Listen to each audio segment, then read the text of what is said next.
Kisah nyata tentang Siti Aisyah, pekerja migran Indonesia atau PMI asal Karawang, Jawa Barat, menceritakan awal dirinya membawa anak majikannya yang menderita Down Syndrome ke Indonesia. Siti mengaku telah merawat Huang Cheming 26 tahun atau Xiao Huang selama 10 tahun. Dirinya menganggap Cheming penuh kasih seperti anaknya sendiri. Dia sudah seperti anak saya sendiri. Bahkan anak saya yang paling kecil nggak mau lepas, sangat dekat, ujar Siti saat ditemui di rumahnya Desa Kamojing, Karawang, Jawa Barat. Hal cerita berawal sekitar 4 tahun lalu. Saat itu Siti hendak habis kontrak setelah bekerja selama 6 tahun di Taiwan. Ia meminta izin untuk pulang ke Indonesia dan tidak kembali ke Taiwan. Bos Siti, ayah Cheming pun mengaku resah dan mencoba mencari pengganti Siti. Namun sudah 7 orang, tidak ada yang cocok dengan Cheming. Namun upaya panti semuanya ditolak lantaran seluruh aktivitas sehari-hari Cheming perlu bantuan orang. Ayah Cheming mengatakan, dari pulang ke panti jompo itu sering nangis. Gimana, Ti? Siti menjawab, saya juga gimana, saya nggak bisa di sini. Saya bilang saya gitu. Cerita Siti kemudian ayah Cheming berujar apakah bisa dirawat di Indonesia, sebab ayah Huang lebih percaya putranya dirawat Siti ketimbang ibu kandungnya dan kakak perempuannya. Ayo, Masya Allah. Setelah berpikir panjang, akhirnya Siti bersedia. Pun karena sudah terlampau sayang dengan Cheming yang ia rawat sejak masih sekolah, berangkatlah Siti, Cheming dan kakak perempuannya ke Indonesia. Jadi itu dengan sepengetahuan keluarganya, ayahnya yang menyerahkan dan kakaknya juga ikut pengantar. Seminggu di sini di Indonesia, ungkap Siti. Siti berujar 2 tahun lalu ayah Cheming meninggal dunia saat berada di rumah sakit. Ayah Huang menelpon Siti, ayahnya menitipkan pada saya. Amanah ini yang saya jaga, kata Siti. Terlahir Down Syndrome, Sawang tidak bisa makan dan berpakaian sendiri. Sawang bahkan pernah nyaris disuntik mati oleh ibunya sendiri. Astagfirullahaladzim, sadis banget tuh ibu. Dari bayi juga mau disuntik mati sama ibunya, malah mau dikasih ke negara, cerita Siti. Rupanya saat besar Sawang justru jadi pembawa pintu rezeki bagi ayahnya. Mungkin bapaknya pas punya anak ini rezekinya bagus, jadi sayang banget, ujar Siti. Setelah 6 tahun bekerja, Siti memutuskan kembali ke Indonesia dengan turut membawa Sawang. Kisah Sawang ini viral di media sosial setelah Siti memposting videonya di TikTok. 2 tahun belakangan ini Siti sudah tak menerima gaji dari majikannya karena ayah Sawang telah meninggal dunia. Padahal ia membutuhkan uang untuk merawat Sawang. Tak ayal Siti membutuhkan hak 3 juta lebih untuk hal tersebut. Sebelum meninggal dunia, ayah Sawang menitipkan amanah kepada Siti untuk merawat anaknya. Siti Aisyah sungguh mulia hatinya, mau merawat anak yang bukan anak kandungnya, mempunyai rasa kasih sayang dan jiwa sosial yang tinggi. Bagaimana pendapat Anda? Ayo mainkan jari Anda di kolom komentar. Iya. Gua nyampe di Jawa Tengah. Maman sih. Nih. Jadi ini namanya siapa? Wang Cheming. Wang Xiaowang ah. Jadi namanya Xiaowang, dia warga negara Taiwan. Nah ini Mbak, kamu gimana sih sampai dia bisa di sini gitu? Awal cerita kamu dulu TKW ya? Iya. Ngerawat dia? Berapa lama? 6 tahun. 6 tahun. Jagaan dia doang? Antar sekolah. Pokoknya seharian di sekolah sama dia. Kenapa dia bisa sampai di sini? Ya awalnya saya mau pulang. Pas kayak gitu kan sama bos, coba katanya kalau bisa jangan pulang kayak gitu kan banyak kemajuan kok. Dulu nggak bisa jalan, bener-bener nggak bisa jalan di papa 2.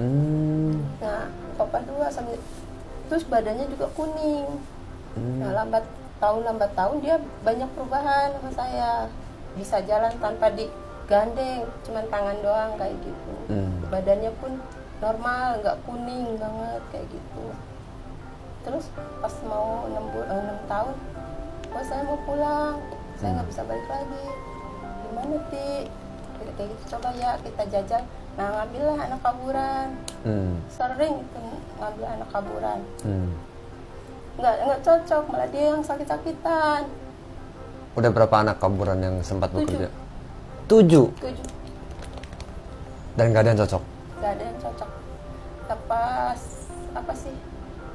Pas itu tuh katanya Ti gimana? Coba ya kita coba ke panti asuhan.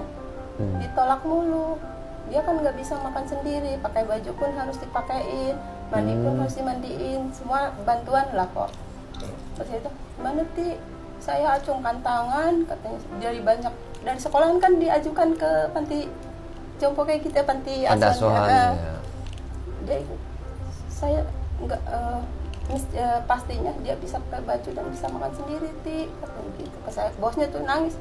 Gimana dong bos, saya nggak bisa nambah lagi kayak gitu. Anak saya butuh saya, mana ya Ti? Saya dianya ngelamun, nggak tega juga kan, udah kakek bapaknya tuh Ya lah udah 6 tahun juga kamu barengan dia kan.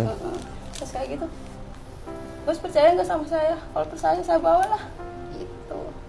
Saya bawa ke Indonesia, saya jaga di sana. Dianya nangis tuh pas sebulan kemudian, gak ada pilihan lagi tuh Ti, saya titip ke kamu. Jaga kamu, kalau saya kasihin ke kakaknya nggak mungkin gitu. Kenapa emang ya sama ibunya? Megang kakaknya gini aja, kakaknya gitu nggak mau. Kalau kita nonton bareng Titin ya. Ibunya? Ibunya. Lebih sayang anjing ketimbang anaknya. Lebih sayang anjing ketimbang anaknya. Lebih sayang anjing ketimbang anaknya. Kasarnya. Gimana? Kita kalau paling sebulan ada 2 kali datang ibunya ke situ nengok. Ya bukan anaknya yang dipegang, dianya anak kan kalau kenal otomatis kenal lah ibunya. Biarpun dia sakit kayak gini, dia kayak gini. Anjing yang dipegang, dianya enggak. Kalau kayak gini, makanya saya kalau tahu ibunya mau datang, saya langsung lari ke taman, ke gunung. Pulang malam, mau maghrib saya baru pulang. Dia udah pergi, saya pulang. Jadi dia ini sakit begini memang dari lahir ya? Dari lahir. Sekarang usia udah 26. Dulu sih Vietnam, orang Vietnam yang jaga awal dia kecil.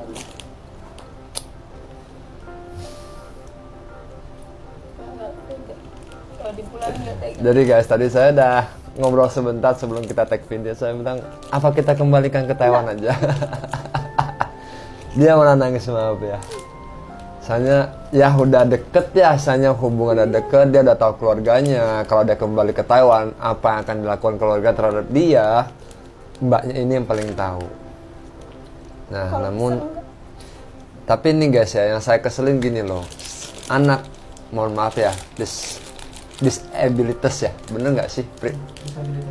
Disabilitas seperti ini, itu semestinya ada bantuan dari pemerintah untuk biaya hidupnya mereka dan perobatan mereka. Jadi itu ada kayak pucu. Pucu itu apa sih bahasa Indonesia? Subsidi ya, subsidi dari pemerintah. Dan subsidi dari pemerintah ini akan diberikan kepada yang bersangkutan, si Syawang ini. Ya kalau saudara gua yang ditahan tuh yang sudah tua, cacat juga, dia masih tergolong kategori berat. Cacat tapi kategori berat. Itu sebulannya bisa dapat sekitar 28.000 atau sekitar 15 juta per bulan untuk biaya hidupnya dia dari pemerintah. Nah, dia di atas berat. Tulisan tuh cicong. Cicong itu artinya sangat berat. Dan biaya ini apakah diberikan orang tuanya dia kepada dia? Ada nggak? Nggak ada. Pertamanya aja datang ke sini. Pertamanya aja, terus terakhir ini biaya yang semestinya dia terima juga dia nggak terima sama sekali. Enggak. Itu pun kalau kan dia harus minum obat. Tiap hari harus minum obat. Dia kan penyakitnya kejang. Satu bulan kamu pengeluaran buat dia berapa sih? Ya 3 jutaan lah ya, sama popok sama obat. Popok, obat itu obat apa? Kejang, dia kan punya penyakit kejang. Kalau nggak minum konsumsi obat dia down. Oh. Nggak lepas dari obat. Obat satu bulannya berapa duit? Ya kalau ke itu 1.200.000, kadang 1.300.000, nggak tentu apa yang dia ini. Wah, 3 juta juga. Ya. Jadi guys, kalian mau tahu nggak sih kakaknya ini usaha apa? Saya tunjukin ya.